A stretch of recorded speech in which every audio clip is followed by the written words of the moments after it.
Fix Megabonk Steam Cloud saves sync errors. 1. Turn off Steam Cloud temporarily. In your Steam library, right-click Megabonk, Properties, go to the Updates or General tab, uncheck Keep Games Save in the Steam Cloud for Megabonk. Exit Steam fully. 2. Delete local corrupted save folder. Navigate to your game's installation folder, e.g. Megabonk demo data or similar. Find and delete the saves dir or equivalent saves save data folder. This wipes local saves, so back up anything you want to try saving first. 3. Launch game fresh. Create a new save. Start Megabonk. It will act like a fresh install. Create new save slot.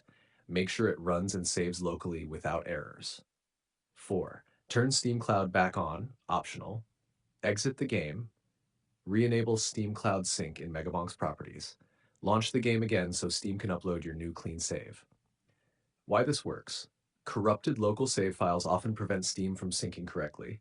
By removing them, you force the game to start fresh and resync clean data.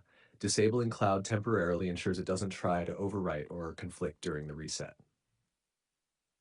If you like, I can also write you a SEO-friendly